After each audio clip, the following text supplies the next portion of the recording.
생각을 바꾸면 수익이 보인다. 역발상 투자의 문현진 멘토입니다. 자, 오늘도 생각보다 많은 종목들이 급등을 해주고 생각보다 또 많은 종목들이 급락을 하는 시장이었는데요. 역시 이런 시장에서 우리가 꾸준히 지켜봐야 되는 종목들, 역시 상한가에 시장에 답이 있다라고 생각이 듭니다. 그래서 상한가 종목들 왜 들어갔는지도 살펴볼 거고, 들어간 종목들을 우리가 어떻게 대응해야 되고, 그리고 그로 인해서 어떤 종목들에 관심을 앞으로 가지면 좋을지도 체크해 보도록 하겠습니다. 자, 일단 온라인에서 저희가 여러분들을 만날 강의가 준비가 되어 있어요. 매주 일요일 지금 무료 강연회를 저희가 오프라인으로 하지 않고 온라인으로 만나드리고 있는데, 온라인을 통해서 이번 주 일요일 오후 2시도 여러분들 만날 준비가 되어 있으니까요. 많이들 오셔서 지금 앞으로 시장에 대한 전망과 그리고 시장 분석, 그리고 여러분들이 앞으로 어떤 식으로 투자해야 되는지까지 잘 배워 가시길 바라겠습니다. 자, 그럼 오늘도 역시 먼저 시장부터 체크를 해 볼 텐데요. 시장은 제가 어제 말씀드린 내용과 별로 다를 건 없다 생각이 듭니다. 제일 중요한 건 지금 1900포인트, 지난 저점 자리가 이번 고점이 될 가능성이 충분히 주어지고 있다라는 점, 그것을 생각을 해볼 때 여기가 고점이 될 가능성도 있다라고 생각을 하셔야 돼요. 물론 돌파하고 지지 반등이 나오면서 또 다른 상승세가 나올 수 있지만 역시 기점은 1900포인트다라고 생각을 하니까 1900포인트를 잡고 대응을 해야 되는데, 저기를 뚫을 것이다 라고 보는 것이 아니라 여기서 맞고 떨어질 것이다 라고 생각하고 대응하는 것이 좋습니다. 왜냐하면 지금 팔아내놓고 뚫는다 하더라도 나중에 조정 들어갈 때 사면 되니까 별로 어려울 건 없다라는 거예요. 그래서 저는 지금 뚫을 것이다 라고 보는 것보다 안전하게 조금씩 현금화 시켜 나가면서 빠지게 될 것을 대비하자. 그리고 또 올라간다 하더라도 떨어질 때 살 수 있는 현금만 있으면 된다 라고 생각이 드니까 여러분들이 그 점 참고해서 현금화 전략은 아직도 유효하다라는 거 기억하시면 되겠고요. 손실이 너무 크다라고 한다면은 굳이 현금화까지는 하지 않으시고, 어차피 시장은 상방향으로 올 하반기까지 열려있다 생각을 하니까요. 좀 시간적인 여유만 있다면 굳이 현금화 하지 마시고 멀리 보고 가져가자라는 전략들입니다. 자, 일단 이런 상황 속에서도 오늘 상한가에 들어간 종목이 11종목이나 되는데 어떤 종목이었는지 한번 살펴보도록 하겠습니다. 일단 오늘 나노스라는 기업이 상한가에 들어가는 모습이 보여졌습니다. 나노스라는 기업은 예전부터 스마트폰 관련주였는데, 제가 어제도 스마트폰 관련주가 급등할 가능성, 그리고 앞으로 스마트폰은 다시 한번 일어설 가능성이 있다라고 설명을 해드렸는데, 역시 오늘도 스마트폰 관련주 조금 강하게 올라가는 모습이었던 것 같고요. 얘 같은 경우는 예전부터 힘들었던 회사기도 하고 이상급등 하면서 또 이런 모습을 나와줬기 때문에 저는 스마트폰 테마에 엮여서 지금 과대 낙폭주가 반등 나왔다 정도로 생각해 볼 수 있을 것 같아요. 그래서 그 점 참고하시면 좋을 것 같고요. 그리고 한진, 경방이 한진 지분을 또 획득했다라는 취득을 했다라는 이야기 때문에 급등을 했는데요. 이렇게 되면은 사실 4.9% 정도의 지분에서 6.4% 정도 지분으로 증가했다라고 보시면 됩니다.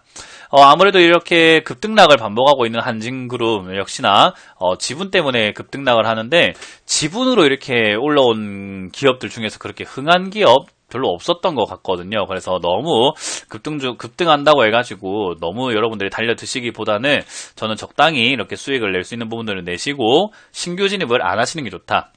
최근에 자사주 매입을 했던 LG 상사, 제가 이렇게 상한가 갔을 때 말씀을 드렸었는데, 제 같은 경우도 단기적인 이슈이기 때문에 너무 이렇게 따라 붙거나 하지 말자라고 설명해 드렸잖아요. 이제 그런 것처럼 단기 이슈로 올라온 종목들은 단기로 끝날 경우가 있으니까 그런 거 참고하셔가지고 대응하셨으면 좋겠고요. LMS라는 기업도 상한가에 들어갔는데, 사실 이 종목은 상한가에 들어갈 이유가 충분치는 않아요. 그냥 제 생각에 낙폭 과대 주로 이렇게 급등했다 생각이 들고요. 얘도 역시 스마트폰 관련주로 엮여는 있는데, 역시 오늘 스마트폰 관련주들이 급등한 거라기보다는 그런 종목들의 테마가 있었다기보다는 스마트폰 지금 미리 꿈틀거린다 정도로 해석을 하시면 좋을 것 같습니다. 자, 그리고 DNA 링크도 오늘 급등하는 모습이 나왔었는데요. DNA 링크 같은 경우는 우리가 상승할 내용이 많냐 적냐라고 따졌을 때 솔직히 올라갈 이유 별로 없어 보입니다. 그럼에도 불구하고 얘는 이렇게 바닥에서 지난 코로나19 때 하락률이 굉장히 다른 종목들에 비해서 저점을 깨고 내려가는 형태의 모습이 많이 나오진 않았다라는 점, 그리고 반등이 나올 때 지금 시장이 떨어지기 직전 이전까지도 이미 회복을 했다라는 점들이 상승을 좀 불러일으켰다 생각을 해봅니다.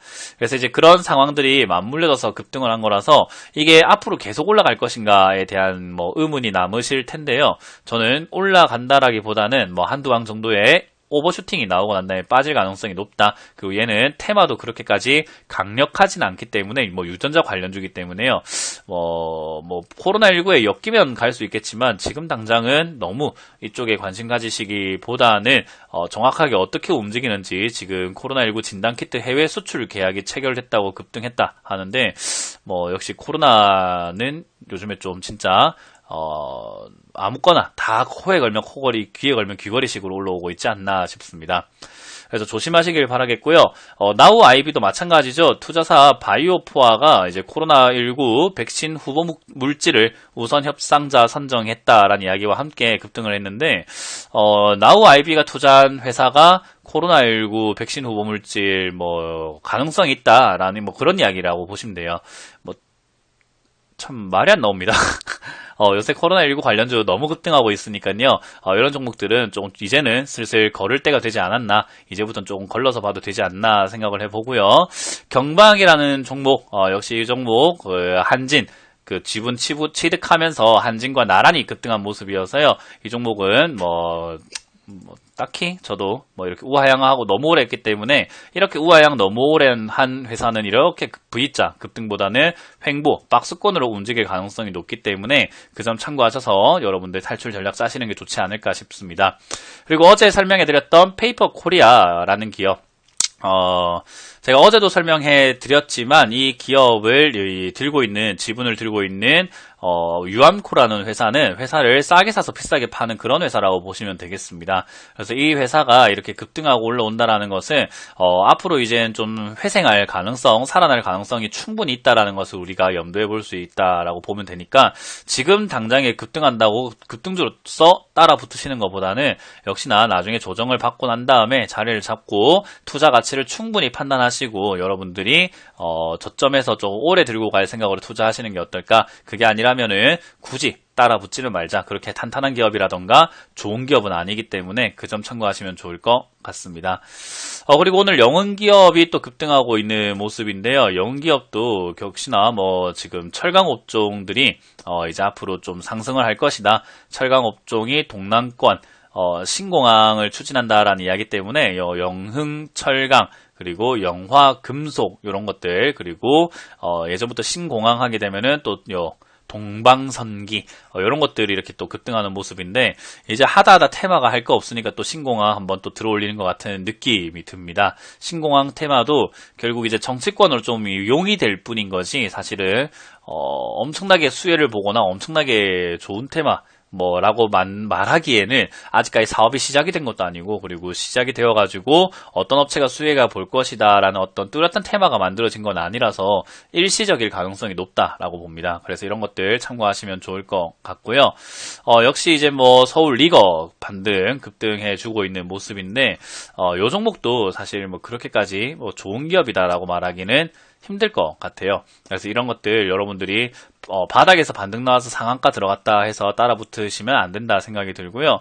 더군다나 지금 시장은 역시 과대 낙폭주들이 상한가에 들어가고 있고, 상한가에 들어온 종목들이 뚜렷한 테마가 잘 안 보인다라는 거, 그 점을 봤을 때 시장은 강하지 않다. 상한가가 작다라는 거, 제가 왜 상한가를 이렇게 강조하냐면요, 시장에서 제일 센 종목이라고 볼 수 있는데, 시장이 상승하고 있음에도 불구하고 제일 센 종목이 형편없다라고 한다면 시장 이것은 상승이라고 보기 힘들다라고 봐야 될 것 같아요.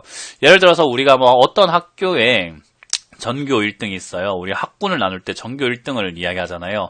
어떤 학교에 전교 1등이 있는데 전국으로 치니까 전국에서 1000만 등 이하, 1000만 명보다 이하에 있더라. 또는 전교 1등인데 전국에서 거의 최하위 수준에 있다더라. 만약에 이렇게 이야기를 했을 때 이 학교는 공부를 잘하는 학교일까? 라고 한다면은 우리가 그냥 상식적으로 공부를 좀 못할 수도 있겠구나. 전교 1등인데도 전국에서는 전교 1등인데도 전국에서는 최하위 수준에 머문다라는 것은 야, 조금 별론데? 라고 생각할 수 있듯이 지금 전 세계 시장으로 딱 따져봤을 때, 전 세계가 아니고 우리 전체 시장으로 따져봤을 때 상한가가 올라간 종목들이 있는데도 불구하고 그 종목들이 탄탄하지 못하고 좋지 못하다. 그 말은 시장이 형편없다라고 봐야 될 것 같습니다. 그래서 조정의 가능성 항상 염두에 둬야 된다는 거 기억하시면서 그 점 참고해서 여러분들 전략 짜시면 좋을 것 같네요.